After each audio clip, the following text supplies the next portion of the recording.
mystery in our history.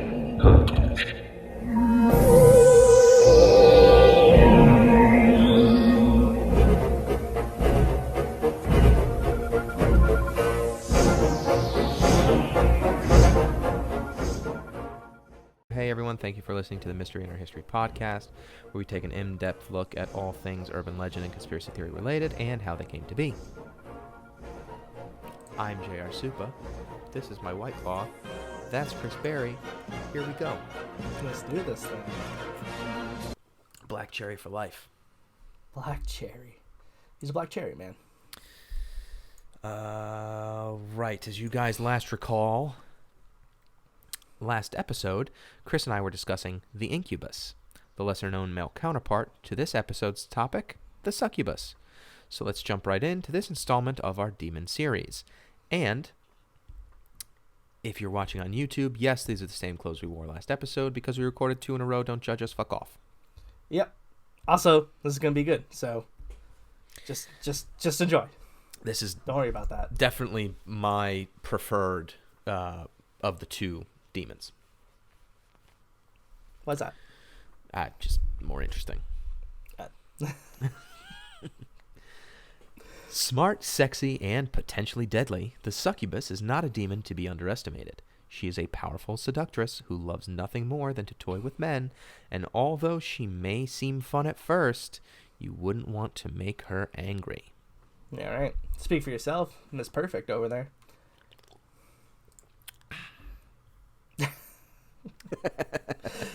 That's all you had.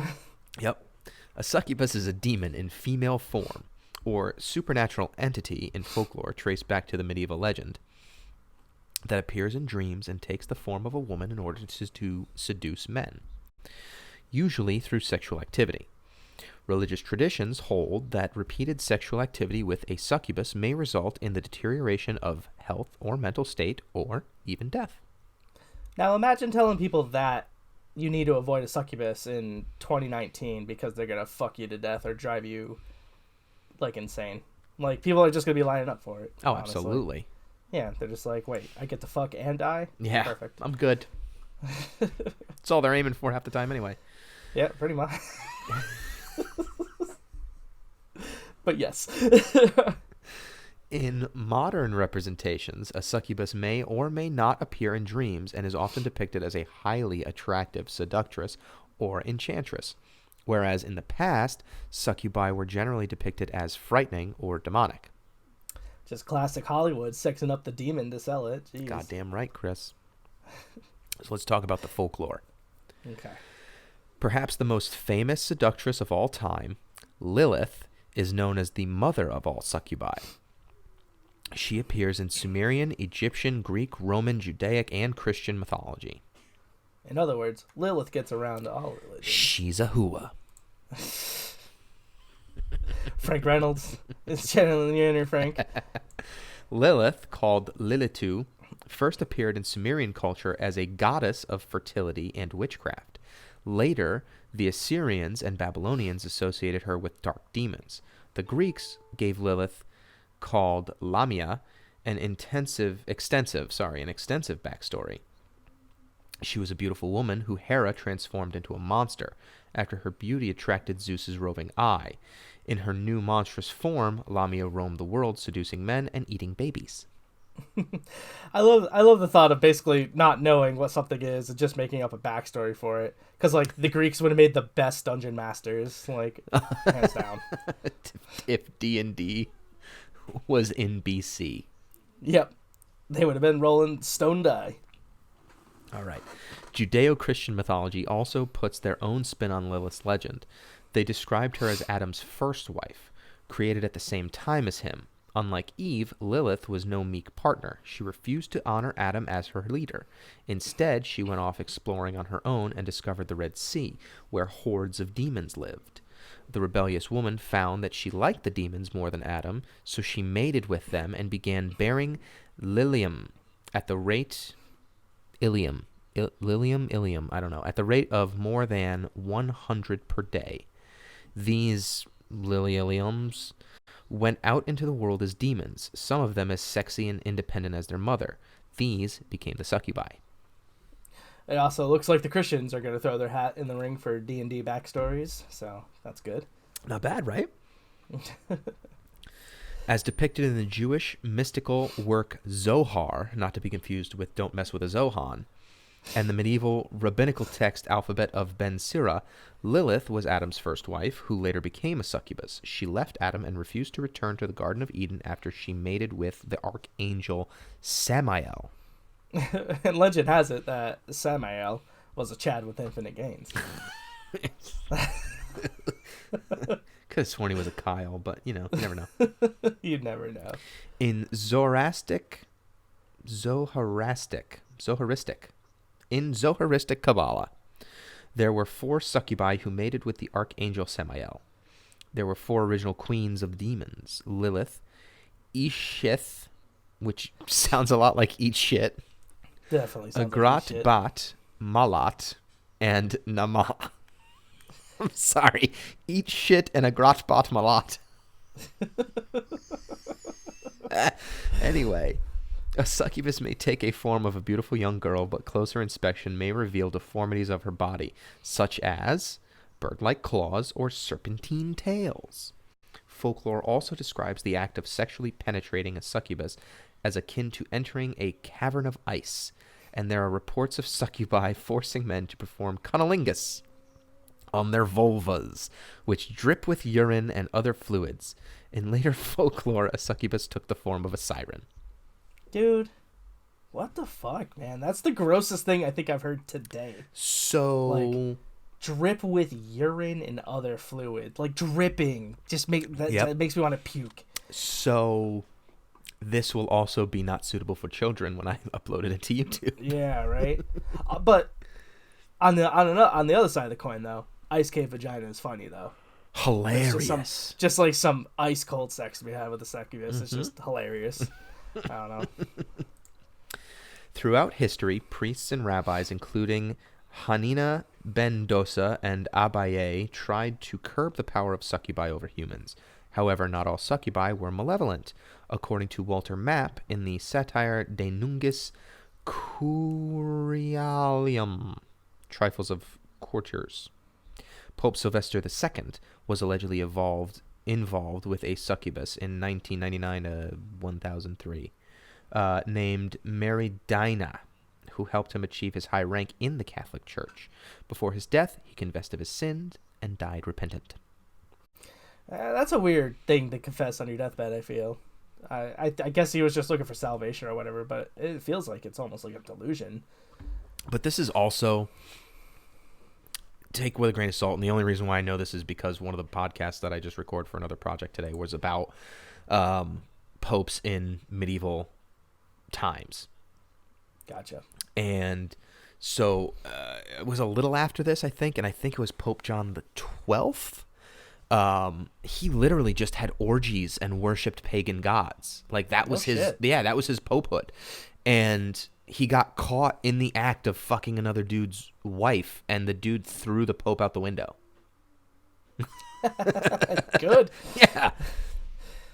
So, like, popes back then were fucked up human beings. So, like, it's not...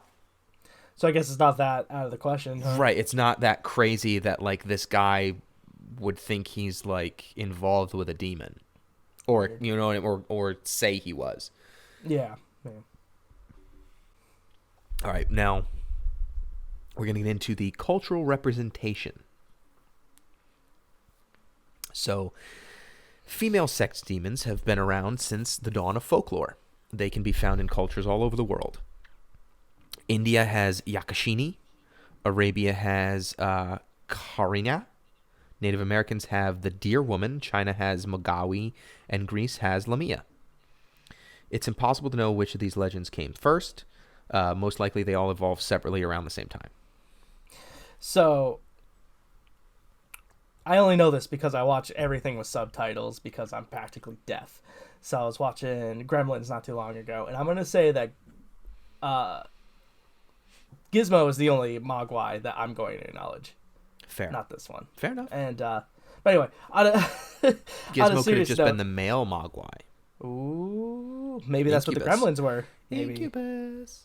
Maybe that was his bad side. Could be. Anyway, on a serious note, I find it incredibly interesting that, like, because in this episode and, like, going back to our Mothman episode and even episodes before that, like, other cultures seeing relatively the same thing or explaining the same thing In the being same all way. over the world, and just having different names for it. But Yep. yeah, it's this thing that does the same thing to these people. So, like, to me, that's the most, I guess that's like the strongest evidence for me for stuff like this. It's like Of something instead existing? yeah, just like it's I'm on was the known same, around the world. I'm before. on the same page as you regarding this. Yeah, However, to play devil's advocate, couldn't that just be that we are all, like, humans have the same, like, we're all connected in the same way, meaning, like, it doesn't matter if you're living in North America, South America, China, Africa, wherever you are during this period, everybody's still experiencing the same things in their day-to-day lives. So you have to come up with a way to explain it, and you know what I mean? Like, so the human brain goes to yeah, the like the human brain places. operates a certain way no matter where you are, and that's just how Yeah. they're explaining it. I personally, like I said, I'm on the same page as you are with, I think that if everybody's just explaining it the same way, they're probably just experiencing it. Right. No, but what you say, that makes a lot of sense too. So, it's Because, just like they say, the human condition, you know what I mean? Like, Right. it's just interesting. yeah, totally. Now, the word succubus, the actual word succubus, which is a combination of Latin words meaning to lie down, the word first appears in medieval English. By the late 15th century, these she-demons were well known and often discussed by theologians who tried to explain their origin, their ability to reproduce, etc. My mind instantly went to lie down, take a nap, making the name way funnier to me. Later, succubi popped up in witch hunts. Women who tried to seduce men were accused of being succubi in disguise, while women who became pregnant outside of wedlock were accused of consorting with incubi. Dude, like, there was just no winning as a woman, like, before, what, 1920? Title like, it IX. just- Yeah. Yeah, Title, like, it whatever, just- whenever, it wasn't 1920, it was in the 20s, right, when women gained the right to vote? Yeah, because they were working alongside of men during Right. World War. And Yeah. That was, So- before then, yes. Yeah. you couldn't Well, win. it's crazy because it didn't matter what you did. It's like you did something, you're a witch. You're a succubi. You And were that's just, summoning and that's just incubi, in like, America, too. Like, around the world, it wasn't even, like, you were still property Yeah. in some places. Yeah, it's still like that in some places. During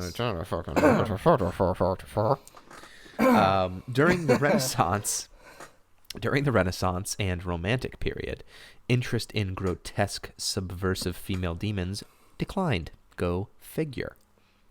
Instead, artists shifted their attention to Greek's Lamia, whatever it was, who was both beautiful and unfairly cursed. It wasn't until the rise of Gothic literature that succubi began to reclaim the spotlight, but they were still changed from their original form, being more beautiful and intelligent. And just in case, like, listeners at home don't quite, like, need a visual for the Lamia, it was basically like a child-devouring sea monster or a night-haunting demon.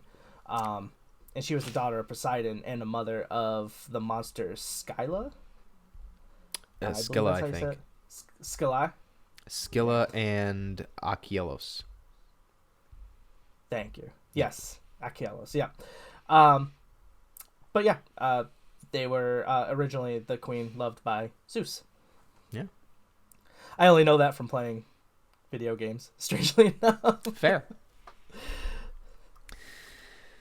Remember that great book we talked about last episode?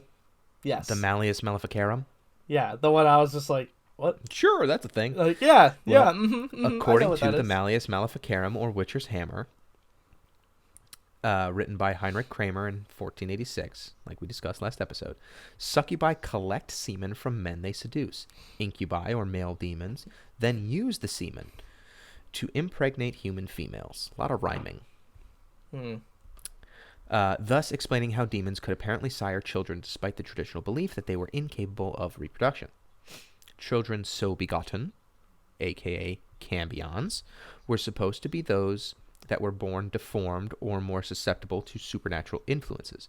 While the book does not address why human females impregnated with the semen of a human male would not produce regular human offspring, an explanation could be that the semen is altered before being transferred to the female host. However, in some lore, the child is born deformed because the conception was unnatural. That's pretty cool, huh? That blame the deformities on the succubi, or just say it was like a bad relationship or something. Big O yikes for me. Yeah, I mean, well, if you look at it that way, like, because, I mean, in ancient Greece, if, like, in Sparta, if you were deformed, they just threw you over a bridge. Yep, that was it. You know what I mean? So that might have been the way it was in other cultures.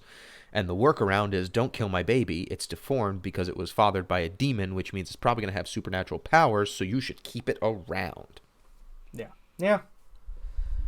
That's pretty good workaround, too. Yeah, not bad, right? It's actually quick thinking. Yeah. Now, King James, in his dissertation titled Demonology, refutes the possibility for angelic entities to reproduce, and instead offered a suggestion that the devil would carry out two methods of impregnating women. First, to steal the sperm out of a dead man and deliver it to a woman. If a demon could extract the semen quickly, the substance could be instantly transported to a female host, causing it to go cold. This explains the view that the succubi and incubi were the same demonic entity, only to be described differently based on the tormented sexes being conversed with. The second was the idea that the dead body could be possessed by the devil, causing it to rise and have sexual relations with others. However, there is no mention of a female corpse being possessed to elicit sex from men. Yeah, I call baloney on that, but no, it's just some of the weirdest reasoning tactics I've ever heard. It's fantastic, isn't it? Yeah, I just love the whole, like, they can extract the semen, but if it goes cold, it spoils, for lack of a better term. Yep. And I still like my analogy of just like siphoning gas from a car tank with a dead body. Yeah, right. Just get it started. It flows by itself after, you know? That's all you gotta do.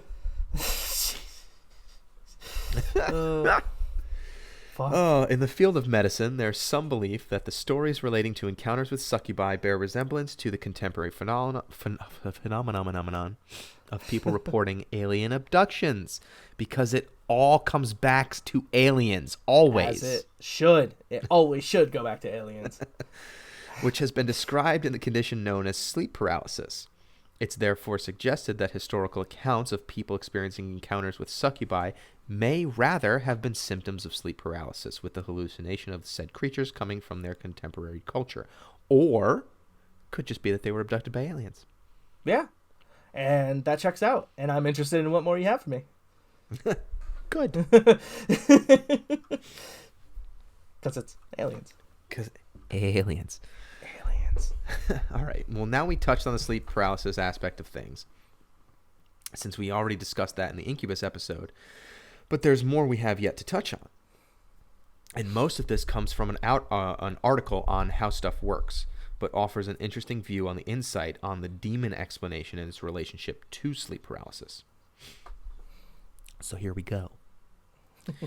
In The Book of Imaginary Beings, George Louis Borges describes a Chinese myth in which reality and the world beyond the mirror are separated by an uneasy truce.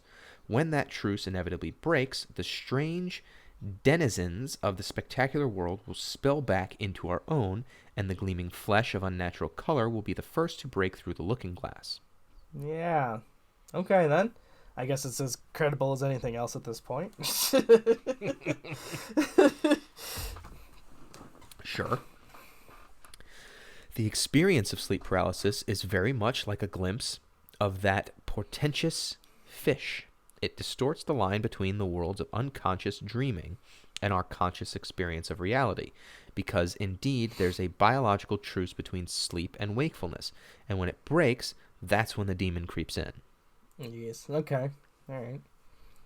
We tend to think of nightmares as mere dreams of a particularly disturbing or frightening power, but the etymology of the word delivers us directly into the terror of sleep paralysis. Mare stems from Mara, the Anglo-Saxon word for crusher, a stark reference to that typical sensation of some entity squat upon the sleeper's chest. Yeah. Squatting on chest. Okay, Yep. sure. So the Maras of good. Anglo-Saxon folklore were small imps or goblins, much like the squatter in Harry Fusilli's iconic 1781 painting, The Nightmare. Other cultures, both ancient and modern, adapted different descriptions. In Newfoundland, Canada, the old hag suffocates the sleeper with her hideous, hoary bulk, while the Greek Ephialtes leaps upon its slumbering prey like a great and lonesome frog. All right, getting a little bit more wild with the hags and frogs, but still keeping an open mind. We got goblins. Although Ephialtes, I'm pretty sure they used him as the deformed, fucked up thing in 300. Oh, Almost positive. Maybe not Ephialtes. They called him Ephialtes, not Ephialtes. okay. Yeah. It's Close. been so long since I've seen that movie. Yeah. Now, each culture has its own rules and expectations in place for these entities of sleep paralysis, each drawing on different worldviews, fears, and supernatural beliefs. Sometimes there's even a precautionary system in place, such as placing iron nails under your mattress to deter the French cauchemar, or employing a dream-eating baku in Japan. Oh. And to this day, we don't really have an answer as to why sleep paralysis happens or even how dreams work.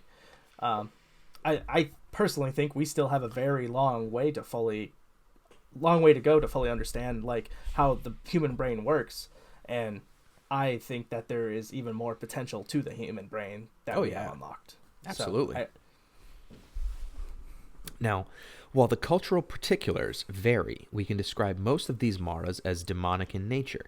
Even the alien abduction experience, which serves as a frequent modern wrapping for the experience, involves a frightening physical assault by an unearthly being. Yeah, good. So it's just the aliens, right? Correct. It's just aliens. Succubi are aliens. Good. Now, enter the succubus.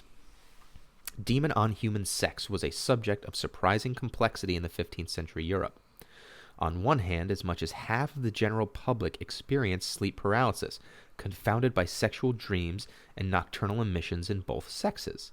Remember, the terror of the sleep paralysis experience is due to a combination of situational and individual factors. Throw in a religious script of sexual impurity and a rich tapestry of witchcraft theory, and you have quite a recipe for a scandalous demonic encounter. Sleep paralysis can prove terrifying. Even a single experience can resonate throughout a person's lifetime, and humans throughout history have aimed to give the malevolent, hallucinatory presence at its heart and name a cause and a purpose with the fabric of their own worldview, and thus they glimpse their demon in the dark. Now, did I ask you last episode if you've experienced sleep paralysis, or was it Yeah, we else? covered it. That's what I thought. Okay, yeah, because again, I've never experienced We covered paralysis it an hour ago. Listen, you know my brain. You know why my brain even. Yeah, I've never experienced sleep paralysis, but I've done like lucid dreaming and stuff like that. Right. Okay. All right. Now, we've covered these two infamous demons over 2 episodes, and you can draw your own conclusions on believing in them or not. I, for one, tend to lean the same way I do when it comes to the paranormal, but I don't know about you, Chris. What do you think? So, I try my best to keep an open mind about everything paranormal, but one of the things that bends my mind more towards it being fact is evidence backing up claims. Mm-hmm. And I'm very open-minded about any claim as long as there's something to back it up. And when it comes to stuff like demons, my mind tends to go kind of like, yeah, that's just people who don't know as much as we know, trying to explain things away in their brain. Mm-hmm. everything here has been more or less like people believe ABC because XYZ, meaning they use the sex demons to explain away unwanted pregnancies, to birth defects, to mental illnesses. If you indulge too much with the sex with it, sex demons. In fact, during a little bit of research for this episode, I tried to find more cases that were closer to modern day, with a little bit of evidence backing it up or pictures or whatever. And I just kind of came up empty. I'm not saying they don't exist. I just couldn't find any. And I looked everywhere from Google to 4chan and came up with nothing. And before y'all judge me, listen, I'm dedicated research. You find some of the best shit on the X board, okay? Yeah, absolutely. No, it makes sense. But I think, like we had discussed last episode, it's very interesting that all corners of the world are experiencing the same thing at the same time and calling it the same thing, just with what I mean, or describing the same thing just with a different name. Yeah, you know what I mean. So that kind of helps lean towards. And that's the most, like, to me, that's the most solid evidence that I've seen while discussing. But that's also the same solid evidence we use for aliens too. So. Right. But this episode, in particular, would not be complete unless we gave some first-hand and historical accounts of encounters with these demons. So here you go. Oh boy, I bet none of these happened in the 20th century. Well, we'll find out now, won't we, Chris? A pope prospered while under the spell of a succubus. A medieval chronicler recorded a true story concerning a young man who became involved with a succubus and who later became Pope Sylvester II. When this pope was a young student, he was called Gerbert of Aurillac. Yeah, right? Yeah, I'm dribbling water all over myself while you're reading. Now, Gerbert fell in love with a beautiful daughter of a university dean. She considered him too far beneath her social station and rejected him. Filled with passion and angst for the woman who turned him down, Gerbert became obsessed with thoughts of lust and sex. It was then that he met a strange but beautiful young woman who seemed to appear out of nowhere. Her name was Mary Diana. Not to be confused with the Michael Jackson song, Dirty Diana. Dirty Diana? Now, she was quite keen to offer him all sorts of sexual contact, esoteric knowledge, and even promised to make him rich. All of these stunning offers held one condition. He must remain faithful to her alone. Naturally, being a young and horny guy, Gerbert readily complied. He was steadfast to marry Diana, and as their relationship continued, his prospects increased very quickly. In no time, he was appointed Archbishop of Reims, Archbishop of Reims, a position far above that of the snobby university dean's daughter. Eventually, he became Pope. Now, it is of course well known that Catholic clergy were charged with maintaining chastity, so Gerbert had to keep Mary Diana a closely guarded secret, and she maintained her loyalty as well, encouraging and creating his success, and even once forgave him for cheating on her when he became drunk and cheated with the dean's daughter. Hey, finally banged her. Good for him. Yeah, right? Apparently, she did not fully forgive him, however, because she later made the prediction that he would die soon on a pilgrimage to Jerusalem while he was celebrating Mass. Gerbert was terrified and immediately arranged a public confession of his lifetime of sexual sins. Had he not confessed and repented, he believed he surely would have died and gone straight to hell. While he immediately canceled his planned trip to Jerusalem, he later died in Rome, where it is said his tomb now appears covered in sweat just before the death of a pope. Damn. Neat. That's, yeah, right? I mean, before you told me that Pope were just raging orgy having dudes back in medieval days, and honestly, it kind of sounded like it was a convenient excuse for a successful Pope to have a side affair. When he was exposed, make up some sort of lie, being like, "Oh, I was seduced, succubus." Like, I don't know, man. It's wishy washy, but like they were fucking. Yeah, They were nuts. they were fuck machines back then. Yeah, they were. Well, Chris, I hope you know that prayer won't protect you from a succubus. Okay, that's good to know. Yes, because the 19th century French author J.K. Huysmans became the victim of a succubus while he was sleeping in a monastery. Oh. Huysman was actually on a pilgrimage of sorts. He had spent years of his life engaged in an exploration of the paranormal, and now his pilgrimage was intended to help him return to the Christian faith of his childhood. While his intentions were earnest, perhaps he was still subconsciously attracting the wrong sort of spiritual attention. One night, while he slept in the monastic cell, he awoke suddenly in the middle of a sexual climax, and just glimpsed a succubus as she was vanishing. He was convinced it was no dream, since the bed he slept in held evidence of another form that had lain beside him while he slept. There was a belief at the time that such incidents took place when succubi sought semen from victims, then changed into incubi, and used it to impregnate their female victims. Again, man, it just sounds like a mix between like nocturnal emissions and sleep paralysis. I mean, listen, I wasn't there. Maybe the sex demon gave him a bang of his life, but again, I'm not convinced. Yeah, I that's don't fair.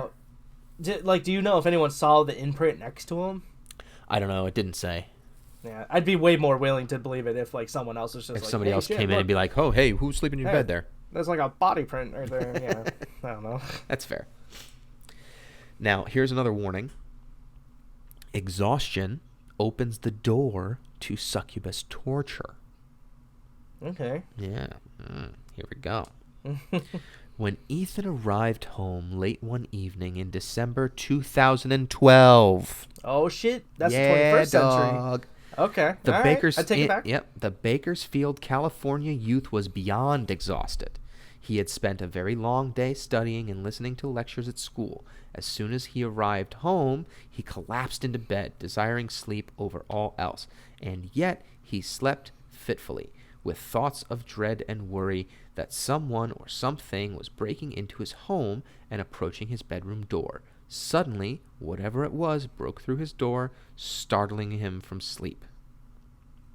The invading entity flew to the wall behind Ethan's bed and held his limbs down firmly.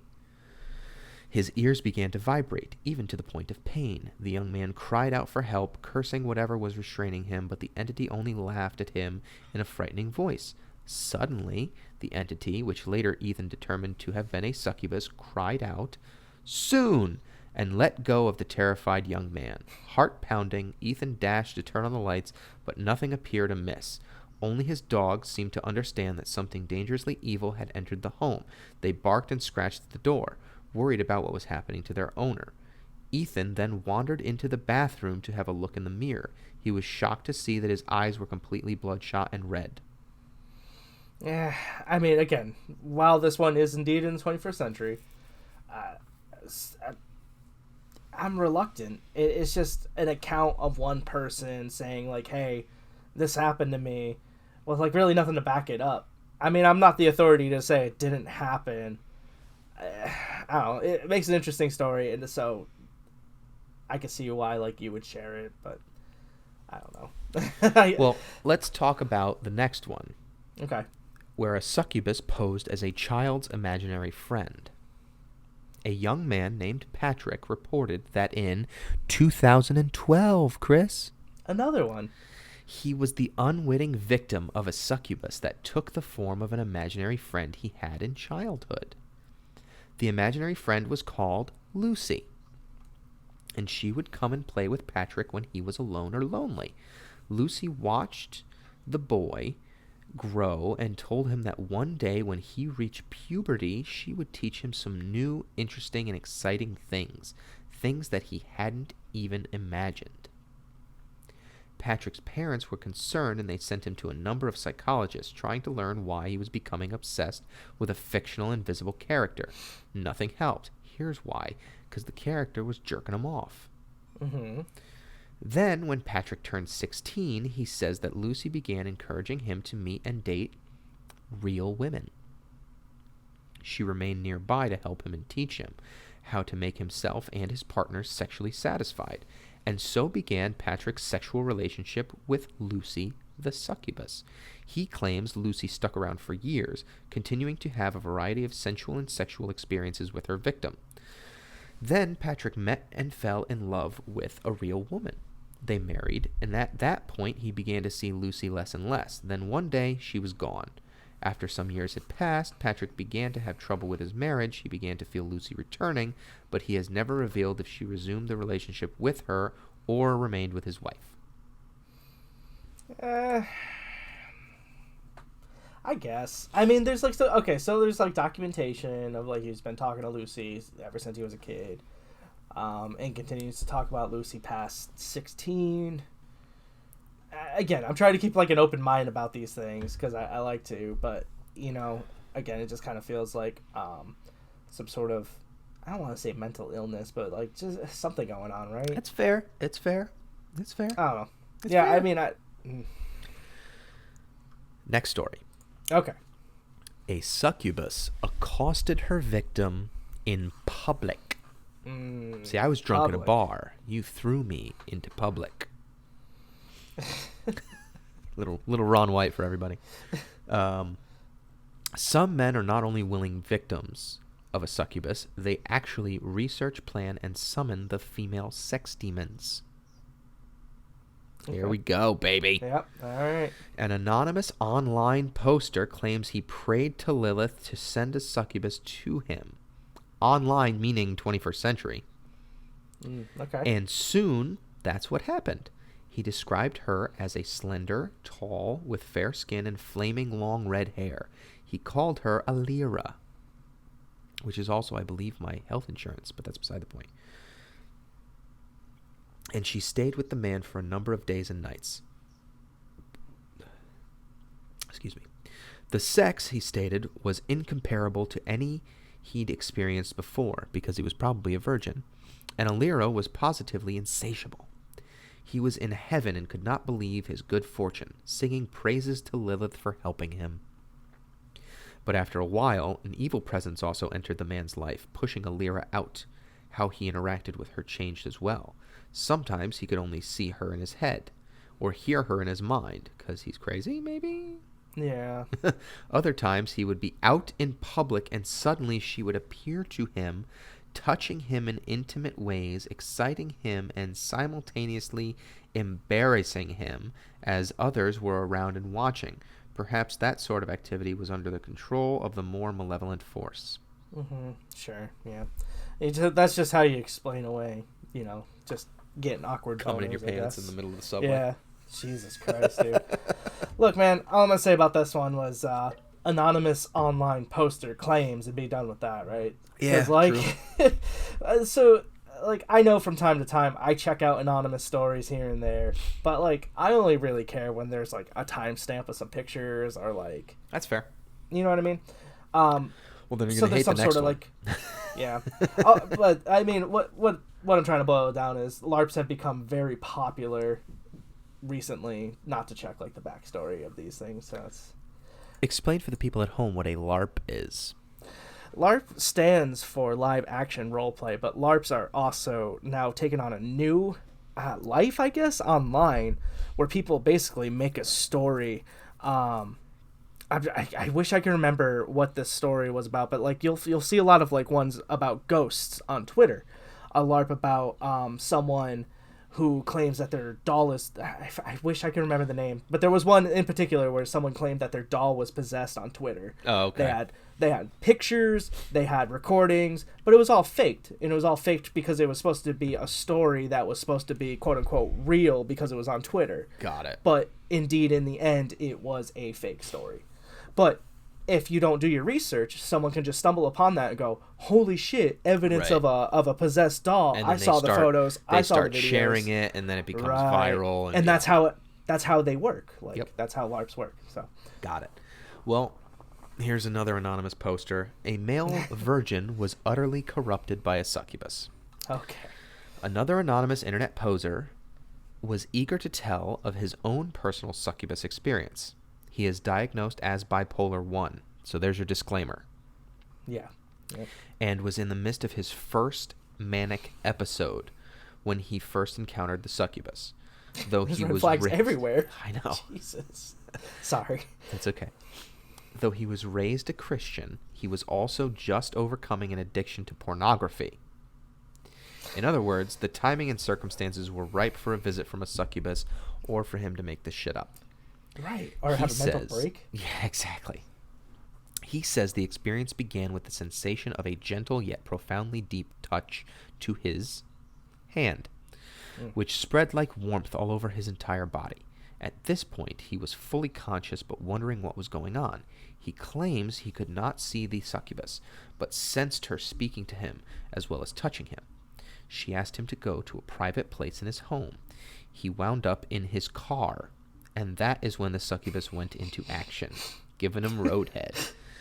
Over the next few minutes, he began to see her form and her eyes, both of which were beautiful, yet he could not see her breasts or genitals, even though he had contact with both.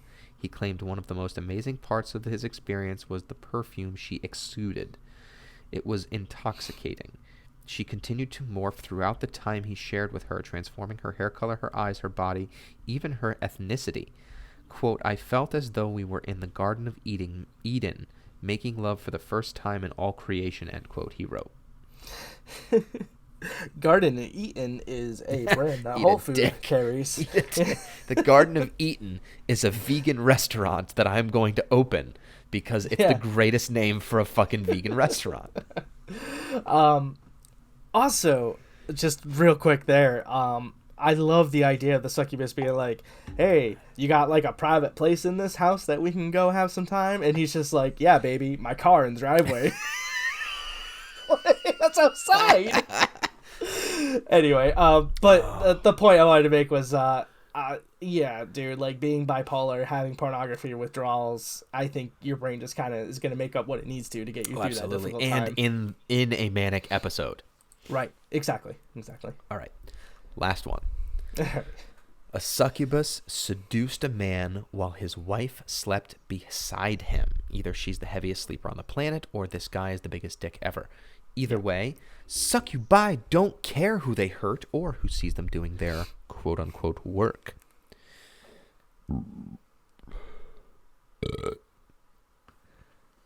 That was a demon. It was. That was the bad pushing out, or the good pushing out all the bad. I'll cut that part out. Why? Leave it. Leave this too. A case in point. A young woman named Veronica, which is a very good Elvis Costello song, and her husband had a strange and violent encounter with a succubus that invaded their bedroom. The two were fast asleep one night when Veronica suddenly awakened and saw her husband being raped by a beautiful blonde with strange shining eyes and pale skin. It had to be rape, she claimed, because her husband was just lying there like nothing was happening. Nothing. The succubus saw Veronica watching, snarled, reached over, and slapped Veronica in the face so hard that the impact tossed her from the bed. Once she stood up and looked around, the woman had left. She then woke up her husband, who had no memory of what had just taken place, but there was evidence that something strange had happened in his pants. Veronica had a busted lip and was bleeding from where the succubus had scratched her. A small piece of what looked like a medallion was embedded in her husband's skin. The couple called the police, but they didn't believe their story. It took 3 weeks for Veronica's injuries to heal. Yeah, the police didn't believe their story. They were probably just like, oh, this guy's a woman basher, and the succubus story is a cover-up. Like, Jesus, dude. Like, I don't know, man. These stories they don't really strengthen my belief in sex demons. In fact, kind of push me the other way in disbelief.